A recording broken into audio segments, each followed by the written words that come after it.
This is the Horse Radio Network. This is episode 49 of Horsemanship Radio, brought to you by Index Fund Advisors, IFA.com. Horsemanship Radio is a part of the family of the Horse Radio Network. And today we have two persons from absolutely different parts of the world. We have from Brazil to Australia, yet horses are completely relevant in both of their lives.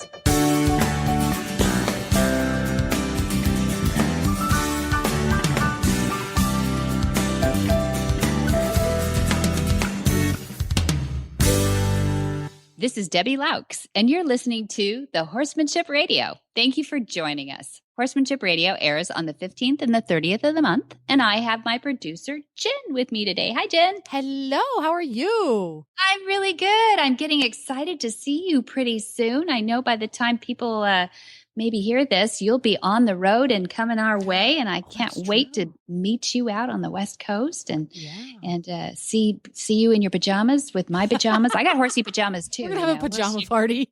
Have a pajama party. Pajamas and s'mores. Yeah. Okay. You bring the s'mores. I'll bring the pajamas. There we go. But I want to hear. I haven't caught up with you for a while about some of the lessons on the uni and what you're working with Beaker and Scooter. Tell me a little bit what's going on. Well, I was on Monty Roberts University the other day, and as our listeners know, I've been playing around a lot with Pablo, who's the next door neighbor's horse, right? Who lives in the same farm. It's all one big farm here. And doing a lot of things with him. But I got to thinking about Jamie's video that she posted where she taught her Mustang Thor to move over to the mounting block and to stand quietly to be mounted. Right. That's such a cool skill set. Let me try it and see if I can do it. Well, it was an epic fail. So I went to Monty Roberts University and I said, I need some help with this. So I watched the first video on the instructions and discovered what I was doing wrong for poor Beaker, because Beaker's really good at standing still to get mounted. Okay, that's good. That's great. Safe. It's awesome because I'm a person of a certain age and it takes me a little while to get on a horse. Yeah, give me a break here. Yeah. Just stand still. Stand still. And he's shaped a little bit like an apple, so the saddle isn't as stable as it could be. Right. It's kind of roly-poly. So this is a great skill set to have, but I got to thinking about that, and I thought, well, we're going to do this. And I watched the video, and because I'm a visual learner, I do best watching something and then trying to replicate it. I was able to discern what I was doing wrong that kept Beaker from even attempting it, because he wasn't even going to try it. So now I haven't had a chance to yet, and I have to go out and try it in person. But I thought, having your horse be comfortable and obedient at stepping his body towards your own on cue when asked to could be a really, really useful skill beyond mounting blocks, because not everybody uses one, not everybody wants one. But I thought, if you're working with your horse, you have him on a lead rope and you need him to step to the side towards you, what a handy thing. Like you're walking up to the ramp of a horse trailer and you've gotten him a little bit off center. You can just ask him to step towards you, or you are at a crowded horse show grounds and somebody else's horse comes over and is getting a little bit too close to your horse. That's right. That's a good point too. Yeah, that's right. So those were a couple of the ways I thought would be really, really useful. So I've gotten the first video down pat now. Had to watch it a couple of times to get it all in. And now I started on the second video. So I'm going to get the first two under my belt, and then I'm going to go out and give it a try with Beaker and see if we can't take the first couple of steps. I've got a sneaking suspicion he's not going to learn it quite as quickly as the horse in the video. Well, and actually that horse did actually learn it. It's not really like time lapse photography or anything. Yeah, it was pretty amazing. But a lot of them do. I mean, even the horses that have never stood still to mount, it's like you watch the light bulb go off, like, oh, that's what you wanted. You just want me to come over to that little box thing, Yeah. And so the first thing you did probably was the standing still. You got that down. That's like one of those 6 imperatives. And, a nice quiet horse loves to stand still, right? Yep. Good. I don't have to do anything. So that's good, because more people get hurt at the mounting block. That's like the number one accident. Yes. It's kind of like airplanes. The crashes happen on takeoff and landing. Yeah, that's Well, it. Very with horses, exciting. lots can go wrong when you mount and dismount. That's correct. It's true. Exactly right. Because, a lot of people try to mount on silly things too. Either they're from the ground and, we're not as bouncy as we used to be and we don't get in the saddle as fast, but also because a lot of people try to mount on a fence or mount on something stationary. That means if the horse doesn't stay with you, you're doing the old, split-a-roo or something. And, Yes. and a lot of people tell us about getting hurt in those problems. So really you want, instead of you coming to the horse, you want that horse to come to you. So Right. hang in there and keep watching those, because what you're seeing is that horse is disengaging that hind end, because usually it's you get that hind end to come around and then you're good. And a lot of people forget that the head needs to go away from you in order to get that hind end, because a lot of us, we know about kicking, right? Bring the head to you and you won't get kicked. It's pretty hard to.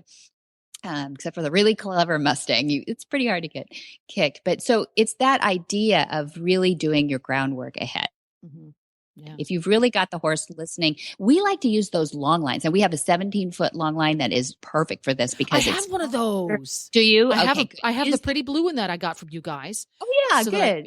So I have that. So I've got plenty of length to use that with, and then to play with it. Yeah, and then just to make things more complicated, I'm going to try to take that skill set and use it for Scooter, Glenn's driving pony. Okay. Because he is just naughty about getting hitched. We've gotten to the point now that getting harnessed, we've got good behavior now. Okay. But actually getting connected to the cart, he's really, really fidgety. But he doesn't have the stand still skill set. So what I'm going to have to do with him is go back and watch the videos on teaching the stand still skill set first. Get your dually. That's right. Get your dually. Yes. So this, you know what? 90% of the horses out there that are performing at a high level don't have the 6 imperatives. And if you don't have the 6 imperatives, so the imperatives are write this down, people. Still at the top, standing still at the top. Start there, because you can do that when they're young, before you even have a saddle on them. You can teach that. Then you got turning left, turning right, going forward, going back. Now, it sounds really simple, right? But, there's a lot of horses, people don't ask them to back up.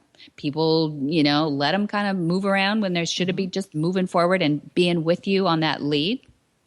And, obviously turning left and turning right, you got to have that in your tool bag. So, yes, important. But standing still is really kind of the top of the list. I hate to say it. So, because a lot of people don't ask their horse to stand still.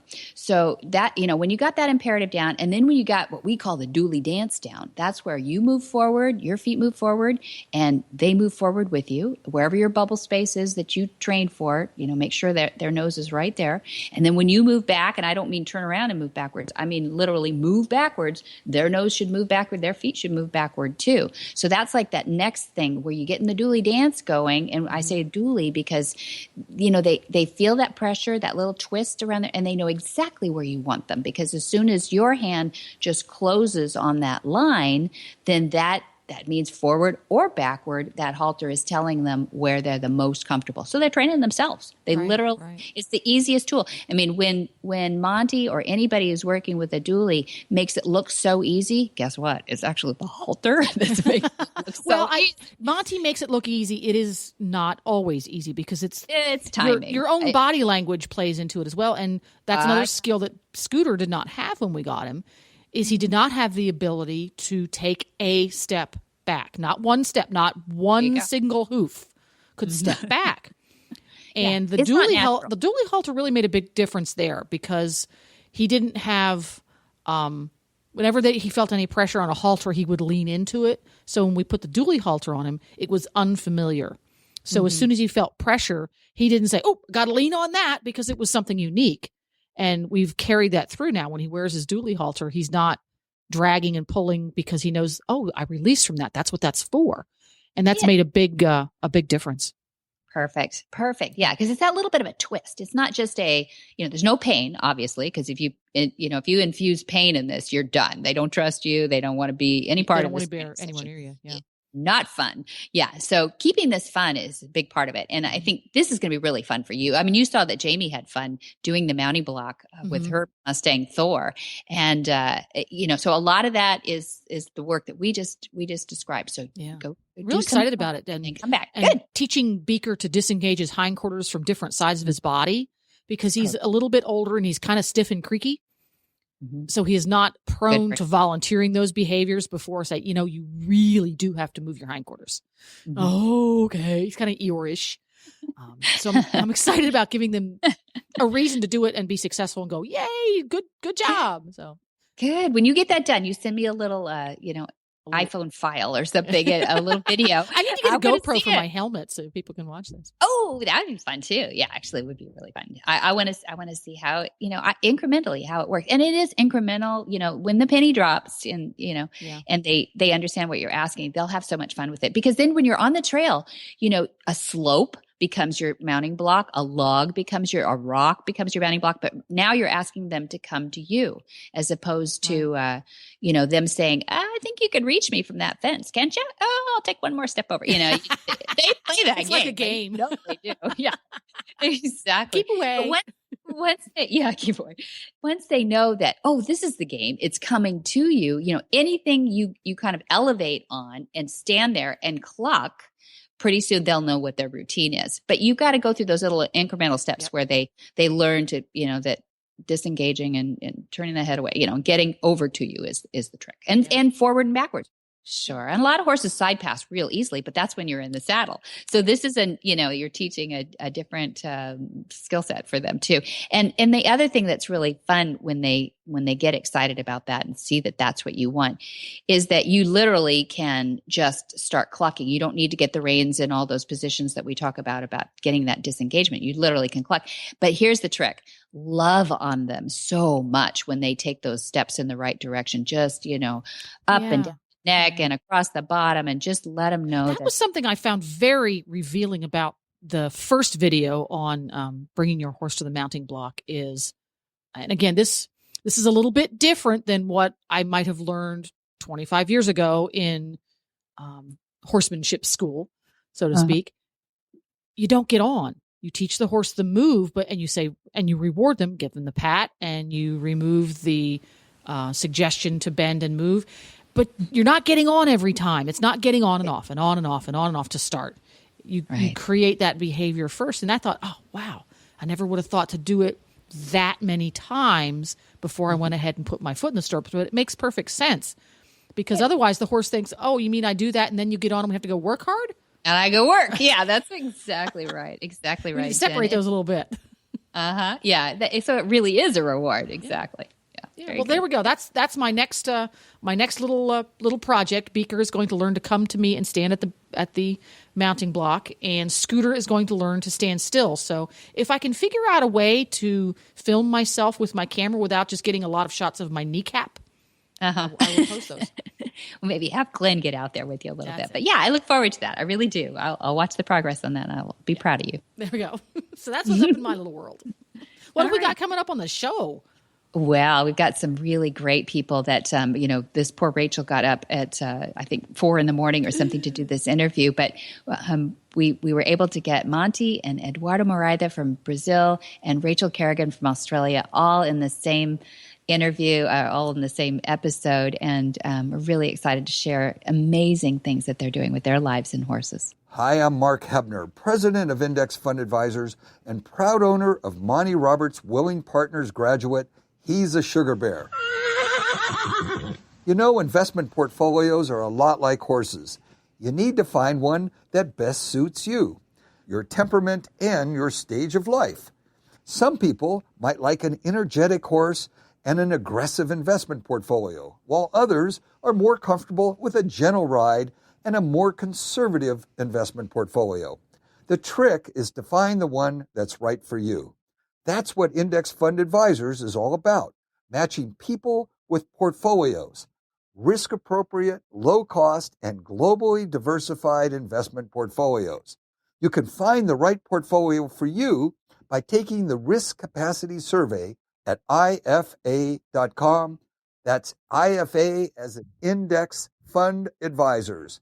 or you can call us toll-free at 888-643-3133. That's 888-643-3133. Eduardo Moreira studied civil engineering in Rio de Janeiro, but embarked in business after getting a scholarship to study economics at the University of California, San Diego. He went into banking and then became a founding partner of Brazil's Plural Bank. Having always loved horses, Eduardo bought a horse off the internet and promptly got tossed off, badly hurt. And in the hospital, he read Monty Roberts' autobiography, The Man Who Listens to Horses. And he decided to go to California with a friend in 2009 to study with Monty Roberts for a week as an auditor. Let's listen in on what happened after that. Welcome, Monty Roberts. And I understand we have a special guest with you today, all the way from Brazil, my dear friend, Eduardo Moreira. Can you both say hello to me? Hello. Hi, Debbie. Hi, Hey. Monty. My favorite guys in the world. I'm so happy to have you here on Horsemanship Radio. And I'm so glad to introduce Eduardo to our family, Dad. We've introduced a lot of friends on this show, but we have not yet introduced Eduardo. And I'd like you two to do a little catch up for us so the audience gets to know who Eduardo is too and how important both of you are to each other. Well, I want to first tell your audience that if we've neglected to have Eduardo on to this point, let's get with it, because this is an incredible human being here that read about me in my first book and then decided to come out of the hospital where he got hurt from a horse and come to one of my courses. And he sat there for 5 days, and I could just feel that he was soaking up everything I said. And he used it like it's a complete change in his life, a different way of thinking to take violence out of the training of horses. But he took it on to human beings, and in his life, his whole demeanor changed. And he went like a madman back down to Brazil, and he started doing horses that, he didn't touch a horse while he was here on that first course. That's right. And then we got videos back of him starting horses and putting the first rider on. It seemed like 1 week later, and I was going, whoa, hang on here.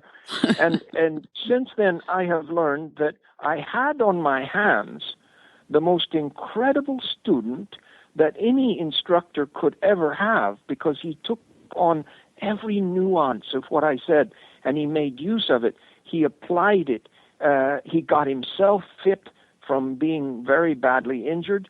Mm-hmm. He got himself fit to the extent that he used myself and then another Nuno Cobra, another man from Brazil there, as his models for changing his life and getting him in physical condition.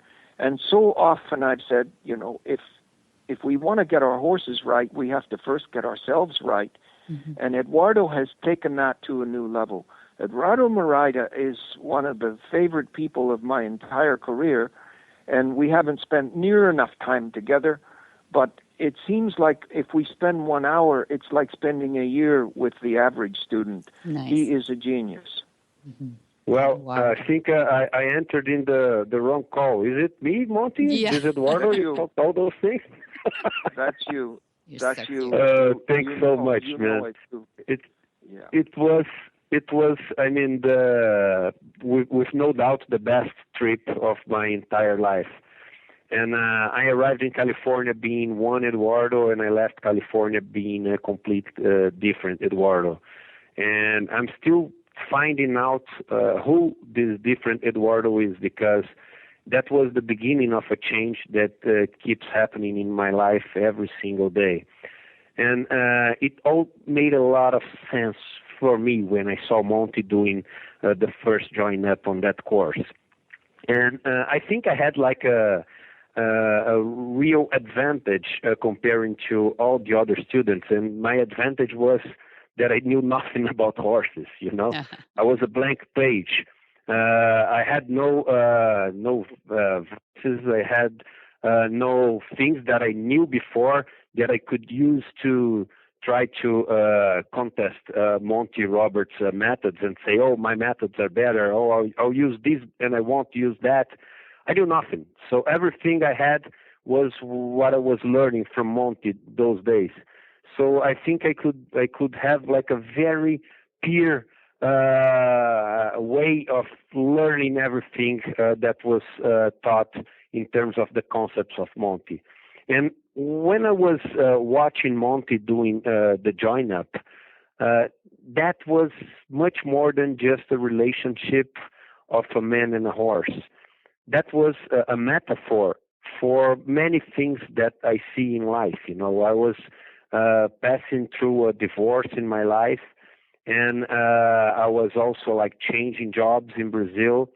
And when I was seeing Monty doing that communication with the horse and establishing that relationship of confidence, of trust, of partnership, that made so much sense in terms of what I needed in my career, in my relationship with my ex-wife, with my kids. And I came back to Brazil trying to dive deep into those concepts, but on this broader way, you know. I thought that I was like into the most phenomenal discovery anyone has ever had on the face of Earth in terms of human and animal behavior, because that's what happens inside the round pen. That's animal behavior, you know. And I took it to all other parts of my life where I could test those concepts.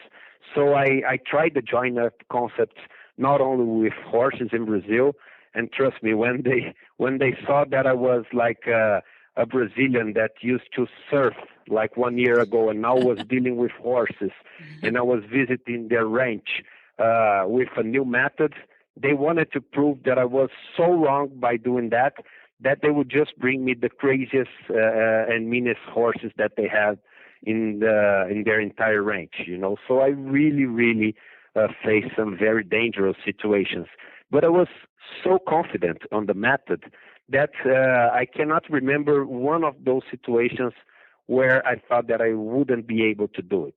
I was always so sure about the method, because we're dealing with the natural communication of two animals, us and the horses.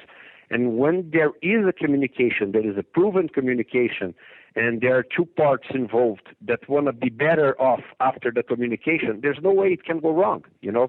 And I had this confidence before entering the round pen, and it always worked.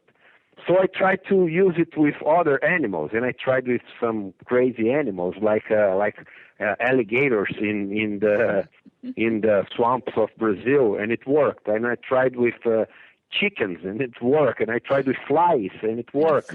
So I started to try like the concepts, but with the education of my kids, and I did the same thing in the corporation that I worked. And it all worked so well that I decided that I just couldn't keep that only with me. And that was when I decided to write my book about the experience I had with Monty Roberts and with his methods. And that's the book that became the #1 best-selling book in Brazil in 2012.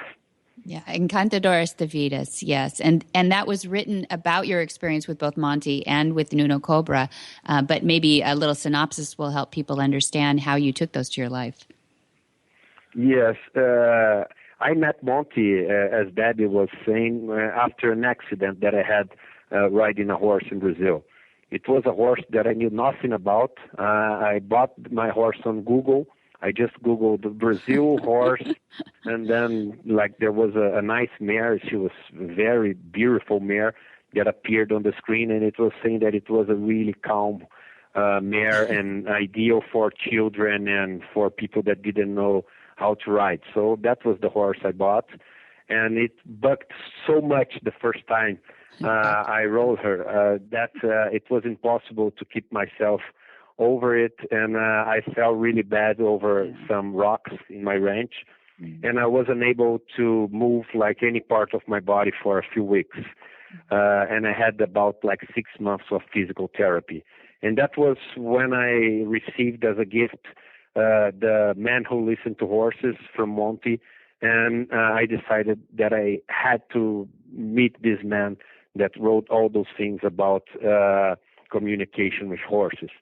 And when I came back to Brazil, all that I was able to promote all the changes that I was talking about a few moments ago, about showing people how the relationship between two people or two animals, or a people and a person and an animal, how that relationship is much more efficient when you remove completely violence out of it. Mm-hmm. And I decided that if I brought Monty to Brazil, the repercussion of that would be like 10 times higher. You know, I thought that people should not meet these concepts and see these concepts through me. You know, I was just a disciple and a very fresh freshman in terms of being a disciple. So I decided that I had to bring the master. And I was going for a meeting with a person to bring Monty to Brazil, the person who is responsible for the largest equestrian center in Brazil. And I suffered a very bad accident here, getting a taxi in the street. Trust me, it was a really bad accident. I broke 7 bones of my left leg, and I had 80% chance of losing my left foot after that accident. And the person who helped me to recover from this accident was Nuno Cobra, maybe the most famous athlete trainer in Brazil, and responsible for training Ayrton Senna, who is the best car driver, car racer of all time for many people, you know. And when Nuno Cobra came to help me recover from this accident, and he started to teach me all his methods and concepts, I said, hey, wait a minute, I think I heard about most of this before. But that was with a guy that deals with horses, not with athletes, you know. And then I said, how lucky I am to have suffered these 2 accidents and to have met these 2 guys, and also to have perceived that the methods of both of them are so similar. And I said, I have to write these in a book. Monty always says that luck is not what happens to us. Luck is what we do with what happens to us. And I thought that it was very lucky that I decided to do something special with these 2 accidents. So I wrote a book telling about the story I had with these 2 masters, and explaining their methods and showing people how their methods could be used not only for athletes or horses, but also for their careers and their relationship with their families, etc. And the book was a huge success in Brazil. By the way, we're about almost 4 years after the book was released, and this is something you guys don't know. My book got back to the top 10 list of Brazil last week. Oh, so the top, oh my goodness. Yeah. It is. It was number 8. Number 8. Congratulations. That's amazing. 4 years later. After 4 years. It stayed for number 1 for a long time, but I mean, 4 years after being released, the book got back to the top 10. It's something really, really rare in Brazil. Well, yeah. Debbie, can I say something here? That please make sure you save all of these words, because he just wrote another book. We need to transcribe this conversation. It's a good story. and then we have another best-selling book here, because so many. No, but Monty, we're talking about the same book. Yeah, I know. Encantadores de Vidas got back to the top 10 list after 3 years, almost 4 years. But I know, but now I want these words printed, because then I want to sell that book in America and see if I can get it on the best-selling list here. Great. You know, it's so great to hear you say this. And there's a few things I'm going to ask Eduardo now. Like, one is, how many books have you written now? Actually, I have written 6 books. I have published 4 of them, and I'm going to publish the 5th now. Excellent. So when I told your audience, Debbie, that this was a special human being, I mean, he comes on one course, he spends 5 days here, and that was the start of all of this.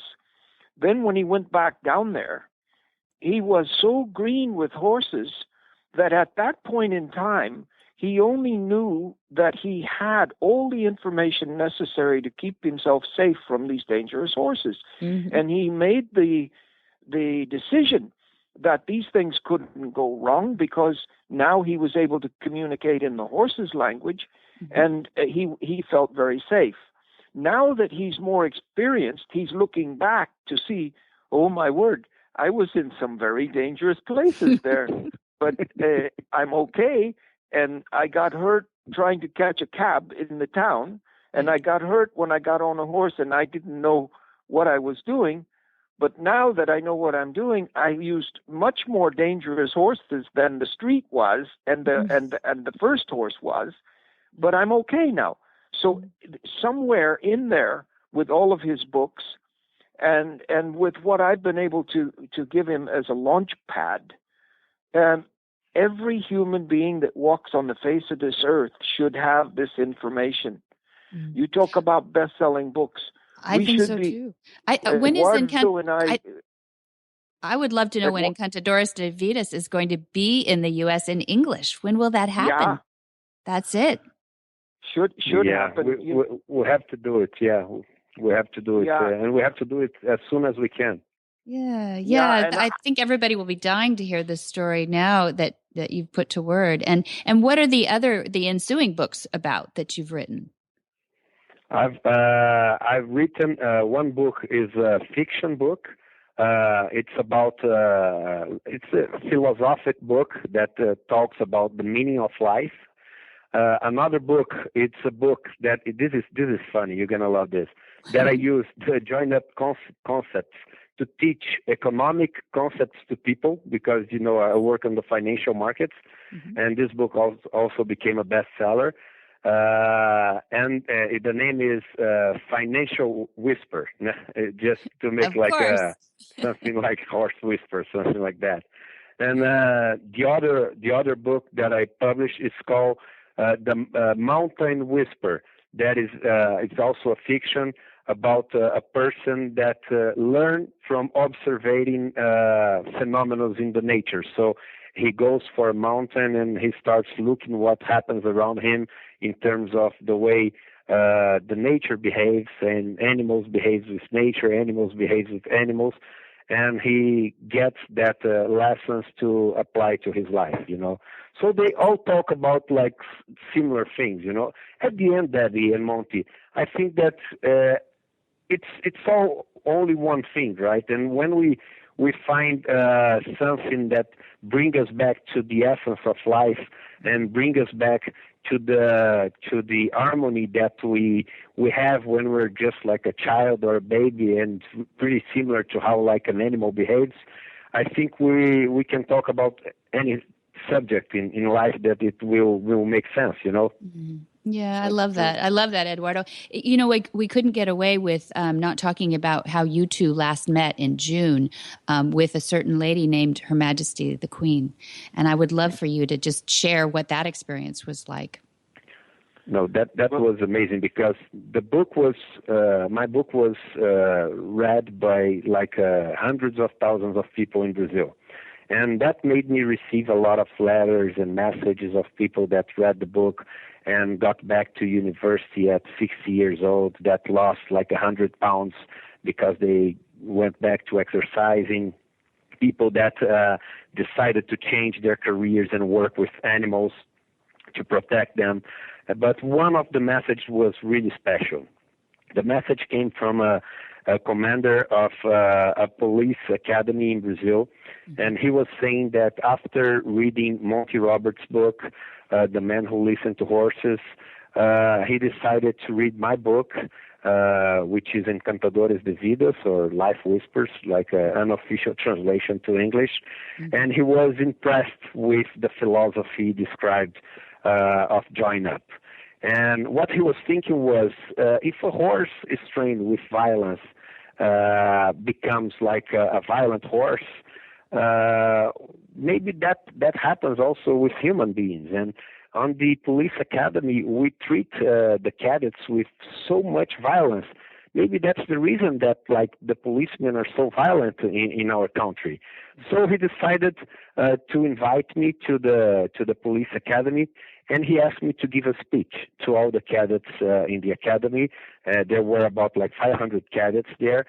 And he wanted me to tell people about the join-up concepts and about Monty Roberts' philosophy. So I talked to them about this philosophy. I talked to them about like the benefits of removing completely violence on the relationships with individuals. And it was so amazing to see that the commandant was really, really willing to apply that philosophy in the academy. And it was so impressive the effects that could cause, because we're talking about the academy that makes the graduation of the 100,000 police people of the state of São Paulo. Amazing. We're talking about 40 million people that are protected by these police people. So just the city of São Paulo, we're talking about like city and suburbs of São Paulo, we're talking about 20 million people, the second most populated city in the world, just after City of Mexico. So I was saying I think that's the further the join-up concepts ever went, because I mean, to make a difference in the lives of 40 million people, it's something that will make Monty like really, really happy, you know. So I called Monty, and I told Monty that Monty should come here immediately as soon as he could to see with his own eyes what was happening in a police academy because of his philosophy. So Monty came to Brazil, and I think Monty can tell a little bit about his experience here. But Monty said, we were talking, and Monty decided that Her Majesty had to know about it. So, and that's the reason why we went there. And just as a piece of information, from all the police people the police officers that have graduated under the philosophy of join up, none of them has been involved with homicides in Brazil. And that's zero. We're not talking about a few of them. And the number of homicides in Brazil that are attributed for police men are in the thousands numbers, you know, and we're talking about zero. So it's pretty amazing what happened here. Yeah, absolutely. Yeah, absolutely. The statistics are just awesome. It's Comandante Jose Mauricio Perez, and he was speaking with the Queen, and I heard for the first time that the first 500 cadets that went onto the streets went through 3 years with no gun-related incidences, and that followed immediately after 4,000 per year were shot by the police. Mm-hmm. It's a military police, and for so many decades they were operating on the basis of first you have to protect yourself by shooting, and then you ask the questions later. Mm-hmm. And now Colonel Mauricio Perez has turned that around and taken the violence out of it. And so they don't get violence back so much. And yes, we live in a very dangerous world, and there's so many terrible things going on. But if we can do our little bit to take that violence down, maybe it's going to help change the world. We hope it does. But it was unbelievable to stand there and watch the Queen give him a certificate that says for his remarkable work to reduce the violence in the police force of Sao Paulo, Brazil, was so gratifying. There's not words to describe it. And the Queen was so happy on that day, and she's told me since then several times that she was very happy to do this because she is a world leader, and she hopes that she can influence the reduction of violence too. That's amazing. Well, the both of you have done a great work, and by that I mean it in two ways. I mean that you not only are doing really good stuff, but you're also doing it in great measure. You're impacting people on multiple continents this time, and it's no longer something just in the round pen with you two. You have actually expanded it to a global impact, and I really appreciate you sharing your stories with us. We've got to have you back, Eduardo. Let's hear some more news about what's happening in Brazil post the Perez award and all the good news that's coming out of Brazil. We want to have you back and talk about judo. That's something we haven't even touched on that you're involved in now heavily too. Yeah. And your marriage to Juliana to finish off that circle of life with your family, and beautiful, beautiful stories coming out of both your lives. And talking about circle of life, there's only one concept of join up that I was never able to understand, and every next year it gets more difficult for me to understand, which is the concept that Monty uses, that he had reversed the cycle of life, because every new year Monty seems younger. So I don't know what he learned with this join up, that I met Monty with 75 years old, and after 5 years he's 70, so I don't know what he's doing for that. Eduardo, that my theme for 2015 is 80 at 80. You know that, and in all of my shows I do 80 consecutive push-ups for my 80 years. And this morning I did my most 122 consecutive push-ups. So, come on, really? Yeah, 122. I'm telling you, I don't know what to drink on that soup, Monty, but I'll find out. Yeah, it's working, whatever it is. Yeah, you know what it is. You know what it is, Eduardo. I think it's life. It's life making better life. And exactly. getting it right with people brings you back so much joy that you can't get old, because if you get old, then you get tired, and then you stop doing things. And when you stop doing things, you stop getting excited, and you have to use it or lose it. I'm having more fun than I ever had in my entire life. And I'm glad I'm able to participate in this fun with you, because life has been much more fun after I met you, man.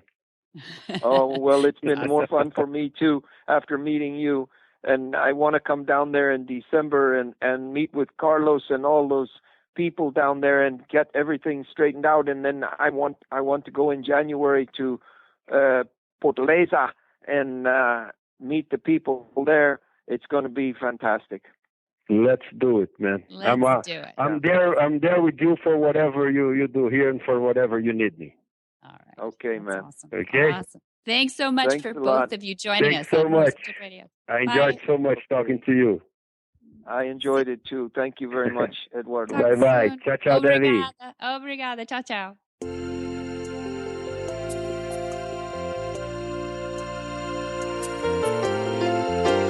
We all hear about omega-3 and how important it is for your horse's nutrition. But why? Well, simply put, horses were created to get all of their nutrition from live, natural grasses.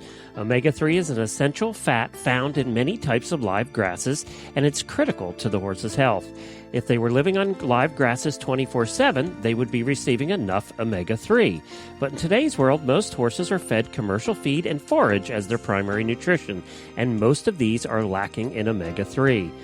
That's where Omega Fields comes in. All of Omega Fields' flax-based products provide a balanced, essential profile of omega-3, 6, 9, and may be helpful in alleviating problems related to skin, coat, hoof, joint, and sand colic. One of Omega Fields' terrific products is Omega Horseshine.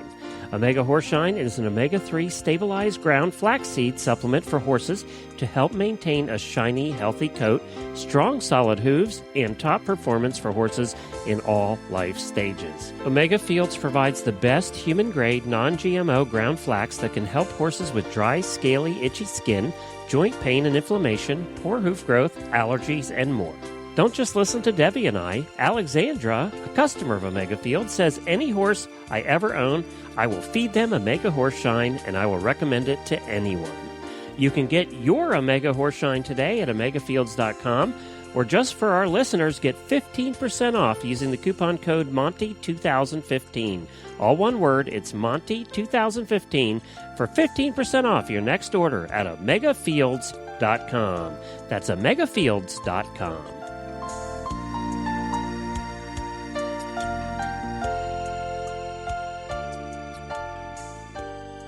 Rachel Kerrigan spent 7 years serving in the Royal Australian Air Force and saw active service as a part of the International Coalition Against Terrorism under Operation Slipper. She was trained as an electrical engineer, and after leaving the military was a successful project manager and contract administrator with heavy industry and defense.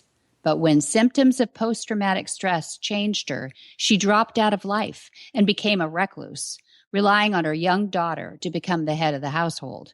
In 2013, she took a chance on horses and Monty Roberts' encouragement.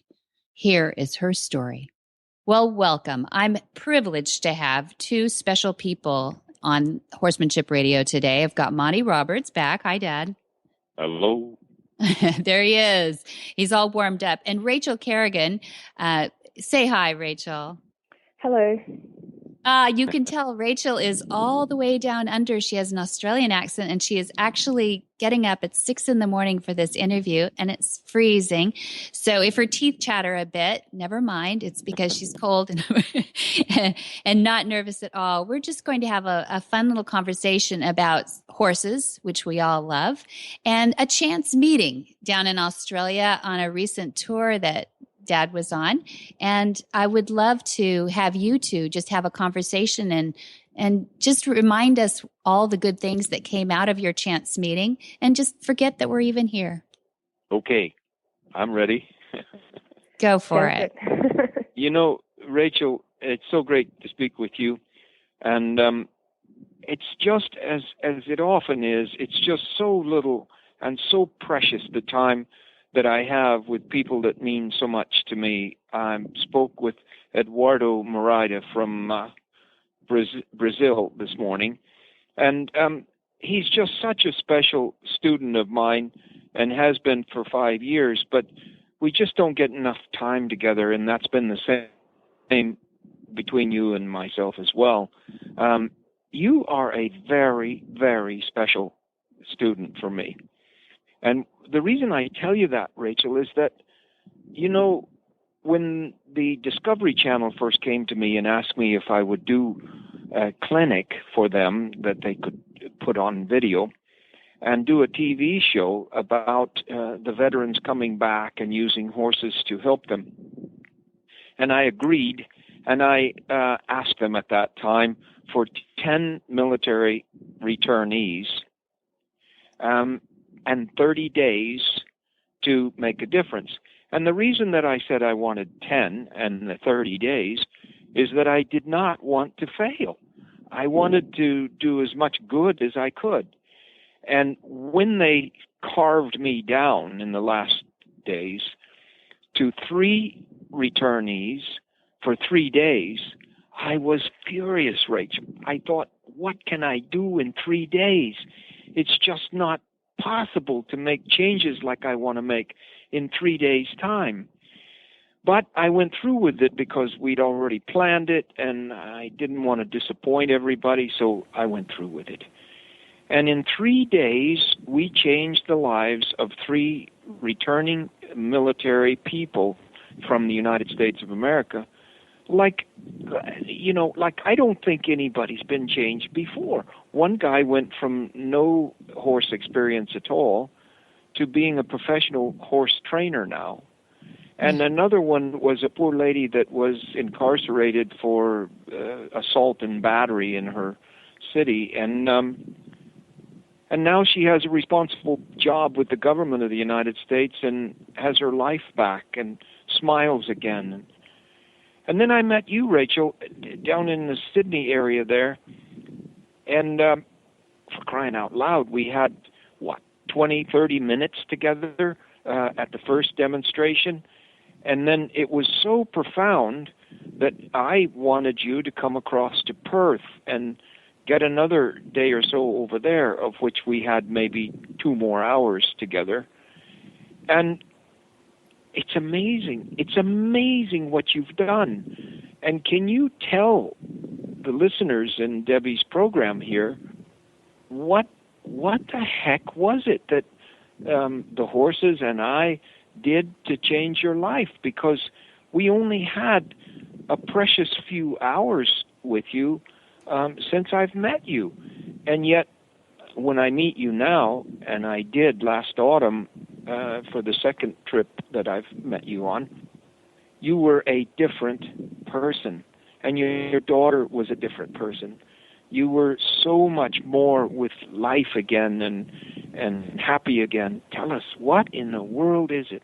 That's a big question. I don't really remember much from Sydney. The main thing I remember is the breath of that horse on my neck with that first join-up. That was just an absolutely amazing experience that I will never, ever forget. It just seemed to break down so much. I just remember crying and you hugging me, and it just, in that moment, it was like, you know what, I've got the choice. I can exist how I'm existing, or I can, you know, do what this animal's done and decide to trust some people and try to live my life again. And that was a very profound moment for me. And then going to Perth and spending some time with you and hearing some things that I probably needed to hear, that people, I think, sometimes tiptoe around or don't know how to treat people that are suffering PTSD. And you said a few things to me that were some home truths, the most profound probably being that I need me. More than anyone else needs me, I need to need me again. And I did a lot of thinking after that, and I've got my horses, and I thought, you know what, I'm going to try some of this stuff with my horses. And just in that period of time, my horses have been amazing teachers. They just taught me that, you know, I've worked with some horses that have had some real trust and anxiety issues, and I've just seen the changes in them and have realised that, you know, if these horses can do it, then I can do it as well. And that's what I've been trying to do. So that's got me to where I am now, and your continued support. So it's been amazing. Well, the thing is, you know, if you talk to the psychiatrists of the various organizations, and I work in Australia, United States, and in England too, and you talk to the people that really know the psychiatry involved in dealing with post-traumatic stress, and they just cannot believe that in the number of minutes or hours that I spend, that we make the changes that we make. I think they believe that we're faking it, that we really don't make the changes, or we spend a lot more time than we're admitting we spend. But you and I know the truth. And you are such an example of a fast-track change that you really stand out in the world, Rachel. I don't know that any sufferer from post-traumatic stress has ever changed with the rapidity that you've accomplished. It's just unbelievable. And I know that you know yourself and you know the truth, but what do you think the difference was between that and what the various veterans administrations do for their people? One of the biggest things for me was probably when you said to me that this doesn't have to control your life, it does get better. That's something that you don't hear. That was a real eye-opener for me. Everyone says you've got post-traumatic stress, it's going to be, this is as good as life gets, you're going to need to be medicated, you're going to need this, you're going to need that. You know, there's other alternative therapies out there, but everyone says, and I think that puts it in your head that this is as good as it gets. You turned around and said to me, no, you don't have to live like this. You can still be a person. And that was a very, very big thing for me. You saw me as a person and not just a label. And I think that's one of the biggest things when you talk to people when you've got post-traumatic stress. They put this label automatically on you, and that's how they see you, and that's how they define you, and that's how they talk to you. Whereas you saw me as a person, you saw me as someone that has promise, that can keep moving forward, and that can get through this and can fight it. And that was just an unbelievable moment. And then coupled with how the horses react and that whole join-up process, it's just the most amazing feeling, and it's a feeling that I wanted to keep going. And it really gave me the courage, and it really gave me the motivation to keep moving forward, to have someone have that little bit of belief in you. And then a coupled with that again, the horses and the fact that fight animals, to me that's what PTSD is like as well. You are constantly in that flight and fight mode. So if a horse that's a flight animal can trust someone that's so broken and can see themselves as not worthy of anything, and to have this animal that you've never met before come up and trust you, and then have this person who I admire so much say to me that, you know, you can have a life, that just made such a difference to me. It's been unbelievable. Well, Rachel, the thing is that it might be difficult for you to understand this, but can you grasp the inspiration that you've been to me? Because I couldn't possibly believe when I started all of this that it would be this profound. And now I know I can't quit. I know that too many people need me to quit. And I can't back up from these psychiatrists that talk to me and say, oh, I guess you're right, that it's not possible to do this, because it is possible to do this. And I'm seeing it not just with you, Rachel, but quite a few people.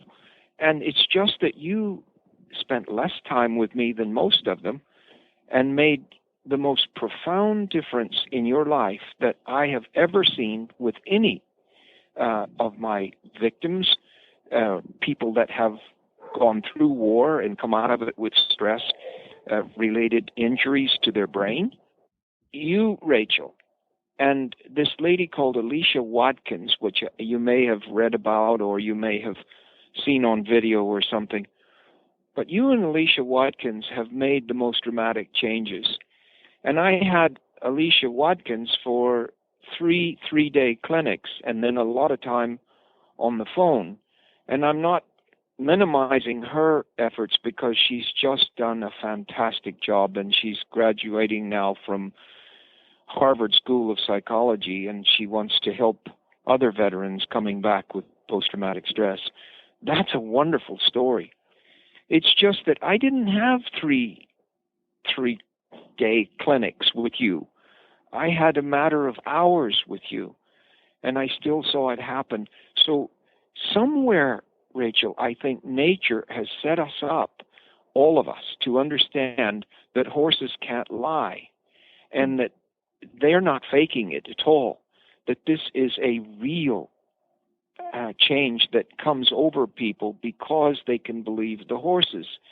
And we had an experience recently with a lady coming from Washington, D.C.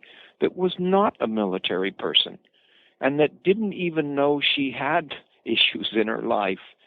And she asked to do a join-up, and she did the join-up, and this poor lady broke down and was sobbing, and then she began to remember challenges in her early life that were really pretty negative for her. And she is part of the system for helping post-traumatic stress people. And she has been, I'm going back to D.C. to meet with her in a couple of weeks' time, because she's helping us now to fund, through the organization that she represents, fund some more clinics here at my farm in California. And I now know, Rachel, that because of this inspiration from you and from Alicia and Alejandra Sanchez and others, I can't quit. I have to keep going. There are too many people that need me. And Rachel, they don't need, in my opinion, they don't need the pills. They don't need the substances to alter their behavior. They need themselves. They need to want to do it. And that's exactly right. I mean, when I met you early 2013, I was on up to 30 tablets a day for controlling my mood, my anger, my depression, sleep, even eating, things like that. And then after speaking to you, I made the decision in September 2013 to come straight off all my meds, and not thinking that I'd come off all of them, but come down and determine exactly what I needed, because I was at the point where people were saying to me, oh, you're getting that side effect now. Okay, we need to give you this tablet. Oh, you're suffering that now. And people weren't taking away the tablets to see where I was anymore. They were just piling them on to deal with another problem. And in my head, after talking to you, and I thought, no, I can come down. I'll see what medication I actually do require, if any, and go from there. So I came down, and using my horses, I have not had to take another tablet since then. Oh, wow. Well, Rachel, I don't want to say that anybody's bad in these organizations. I think everybody wants the good things for their clients, for the people that have fought our wars for us. I think they're all trying to do their best, and I do respect the fact that most of them have spent 6 years in university learning their art. So I don't want to be negative toward them. It's just that you and I know something that they don't know. Mm. And I think it's our responsibility to bring it to the world. We can't hide it. It's too profound and positive to steal from the people that need us the most. And I would love to continue to work with you and to have you be a part of the inspiration necessary to help people on a global basis. That would be amazing. That's my dream. I'm in the process of gathering funds at the moment to get a facility up and running which is to rehabilitate horses with anxiety issues. I've been doing a little bit of that on my own at the moment, and they've just been amazing teachers. But my idea is to make it a sustainable farm and have veterans come and work there that are homeless and have nothing, and to give them some choices and options and things in life and teach them some life skills. And I'd love to be able to move forward and show people that there's another way. Oh, great. Well, Rachel, I just couldn't be happier with this quick phone call and this meeting with you once again, to hear the positive sounds of your voice and your daughter. How's she doing? Really well. It's good to be a kid again. Yeah. It's been amazing for her to be a kid instead of the parent. I know. But, somehow, Rachel, I think she'll be a stronger person for it all, and we'll make lemonade from lemons. I know that I went through some terrible things as a child, and I look back on them now as a source of strength against the kind of thing that I found was negative in my life.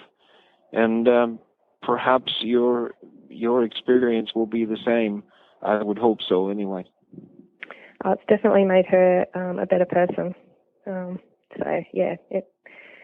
a lot of good that's come out of the bad, and that's also what you've helped me realize. So, what does she want to do with her education? She wants to go around and travel around and do horsemanship clinics and show people the right way to look after horses, basically, is what she wants to do with her life. She wants to make sure that less and less horses get mistreated. Oh. So... So we're reaching the next generation pretty rapidly here. Definitely. She's learned a lot from yourself as well. So. Oh, that's great. Well, Debbie, do you have anything else for us? That's fantastic. I assume that you're talking about Borneo and some of your plans for the future when you talk about the sustainable farm. Yes. Is that right? Yes. That's fantastic. Yes. Well, I would love some more information. Is there anything we can do to help? And let our audience know, too, if there's anything we can do that if you've got a Kickstarter or anything like that, please, Rachel, let us help. That would be amazing. Thank you. Yes. And well, thank you both. One of the things that we could do is transcribe these words, too, because they're just so profound. I want could help a lot of people. Them. Mm-hmm. Yeah, and I would like to disseminate them as broadly as we can around this globe of ours, and maybe we'll reach a few people that are thinking about bombing somebody or something like that, and right. Maybe we can make a difference. I know that the world leaders could learn from horses too. That's absolutely if they just true. wanted to do it. It's true. Well, thank you both for your contributions, both. And I know, Rachel, you were flung into this not meaning to be a world changer, but you've become one. Tag, you're it. Yeah. And I appreciate you both being here today. All right, Rachel. And we hope to have you again. Yeah. Thank you for your time. And thank Debbie and people of her radio station for giving us the opportunity to spread the word. Thank you both. Thank you. Up next, we have our trainer's tip from Shorty Graham, who's a wonderful trainer who likes us to take our time when we work with our horses. Welcome back, Shorty Graham. Thanks again, all the way from the Arizona Equestrian Connection in Camp Verde, Arizona. How are you today, Shorty? Fantastic. It's good to hear your voice. I understand you have a trainer's tip for us, or maybe two, for the listeners of Horsemanship Radio. Please let us know.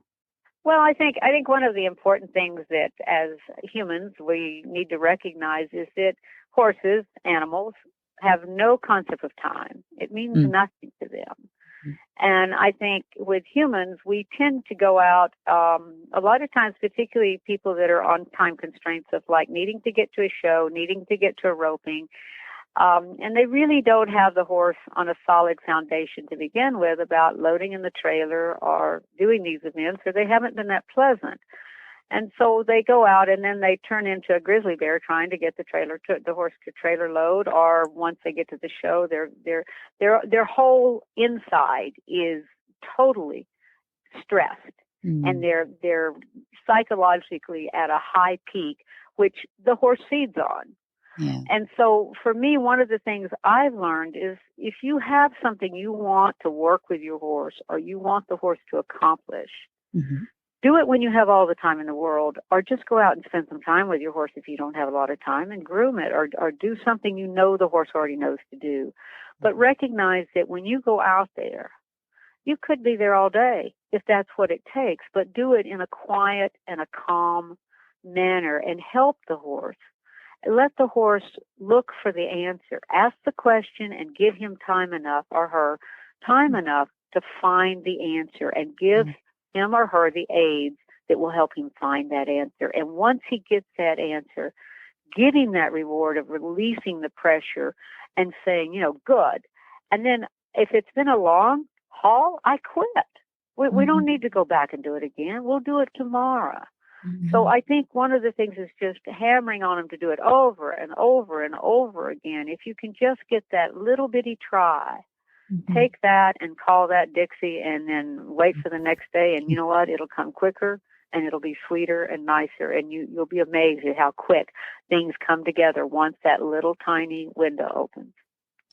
That's beautiful. That is a great, and we say they have latent learning. It seems like if you can end on that pressure off high note, the next day they come out further ahead for some reason.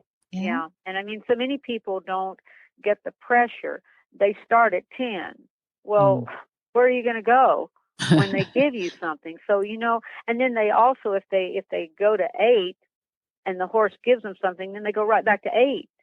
Yeah. And you have to keep starting at, as Monty says, incremental learning. So, you've got to start at that low point, give them the opportunity. If that doesn't work, a little more pressure. But if you're already up there at 10, you don't have any place to go. Very good. Those are great trainer's tips, Shorty Graham. I didn't doubt you for a minute. Those are awesome. Thank you. Thanks. Hi, I'm Monty Roberts, and I'm dedicated to training horses without pain. You can learn to do it too on my Equus Online University. Western, English, the beginner, or the advanced rider. It doesn't matter. You can connect with other students online too, on our forum, and there's a new lesson every week. It's a lifetime of learning for you on my Equus Online University at montyroberts.com. What in the wide, wide world of sports is going on here?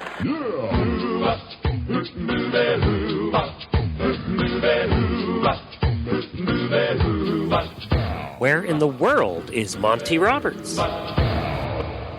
Monty is looking forward to meeting some new friends, two-legged and four-legged. In England, he'll be there October 10, October 17, October 23, October 29, and on Halloween, October 31.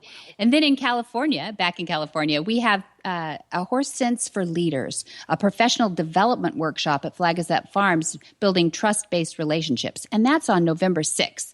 Then following those days, we have November 7th and 8th, a Wild at Heart weekend with sculptress and equestrian Pat Roberts and her friends. Awesome. You can see more at montyroberts.com. Or if you want to go old school, you can call 805-688-6288. And for details about today's show, go to horsemanshipradio.com, where you can find links, photos, and more information about today's guests. And as always, we do love to hear your feedback. Please follow us on Facebook at facebook.com/Monty Roberts, or on Twitter. You can go to twitter.com/Monty_Roberts. And don't forget, you can listen to all of your favorite Horse Radio Network shows with the free Horse Radio Network app. Just go to your app store and search Horse Radio Network.